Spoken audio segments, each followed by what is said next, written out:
សូមជូនរឿងកំណប់ឪពុកកាលពីព្រេងនាយមានកសិករម្នាក់ឈ្មោះតាច័ន្ទរស់នៅជាមួយកូនប្រុស3នាក់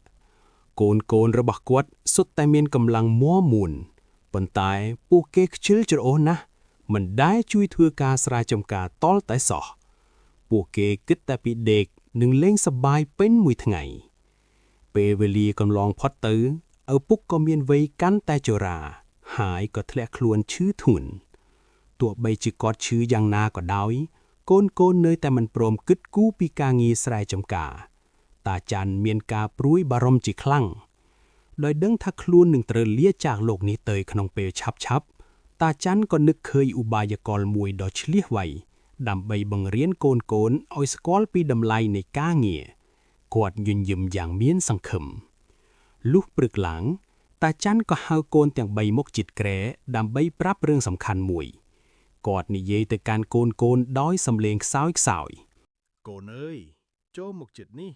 ឪពុកមានរឿងសំខាន់ចង់ប្រាប់បាទលោកឪពុកតើមានរឿងអ្វីមែនទេកូនអើយឪពុកមានកំណប់ដ៏មហាសាលដែលបានកប់ទុកក្នុងស្រែរបស់យើងមែនហើយដើម្បីរកវាឃើញ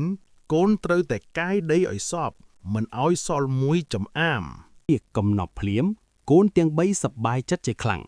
ពួកគេគិតតែពីសម្បត្តិស្ទុកស្ទួមដែលពួកគេនឹងទទួលបានតាច័ន្ទបន្តដើម្បីរកកំណប់នោះឃើញកូនត្រូវតែកាយដីស្រែឲ្យសពគ្រប់កន្លែងកុំឲ្យសល់មួយចំអាមឲ្យសោះនេះជាបណ្ដាំចុងក្រោយរបស់គាត់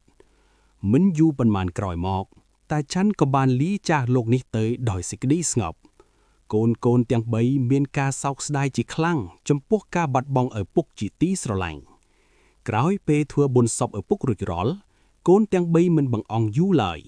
ពួកគេនាំគ្នាយកចបនិងកន្ត្រកដើម្បីទៅជីករកកំណប់កាន់ស្រែសេចក្តីលោភលន់បានដាស់តឿនពួកគេឲ្យភ្ញាក់ពីភាពខ្ជិលច្រអូស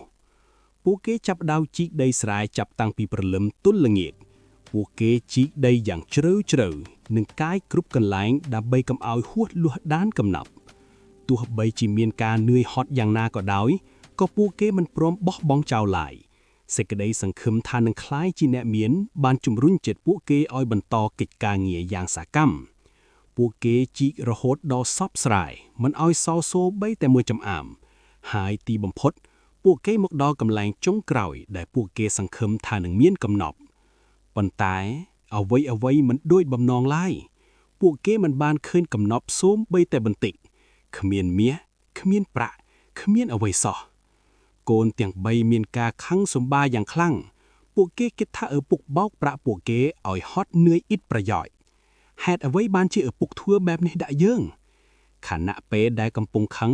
ស្រាប់តែពួកគេសម្លឹងមើលទៅដីស្រែដែលពួកគេបានជីកកាយ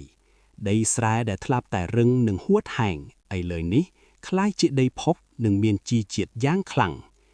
ស្រាប់តែពួកគេនឹកឃើញពាក្យសម្ដីរបស់ឪពុកដែលចង់ឲ្យពួកគេធ្វើស្រែពួកគេក៏សម្រេចចិត្តយកស្រូវពូជមកសាបព្រោះខោនដីស្រែដែលបានរៀបចំរួចជាស្រេច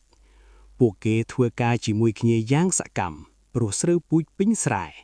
ពួកគេមិននឿយហត់ដូចមុនទៀតទេព្រោះឥឡូវនេះពួកគេមានគោលដៅច្បាស់លាស់ពេលវេលាកន្លងផុតទៅស្រូវក៏ដុះលូតលាស់យ៉ាងល្អកូនទាំង3នាំគ្នាថែរក្សាស្រូវយ៉ាងយកចិត្តទុកដាក់ដោយស្រោចទឹកនិងដកស្មៅចេញ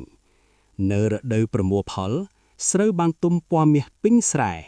ពួកគេទទួលបានទិន្នផលខ្ពស់ណាស់ដែលធ្វើឲ្យពួកគេក្លាយជាអ្នកមានស្តុកស្ទួមពេលនេះពួកគេទើបយល់ពីអត្ថន័យនៃពាក្យថាកំណប់របស់ឪពុកកំណប់នោះមិនមែនជាមាសប្រាក់ដែលកប់ក្រោមដីទេប៉ុន្តែវាជាលទ្ធផលដែលទទួលបានពីកម្លាំងពលកម្មនិងការតស៊ូព្យាយាម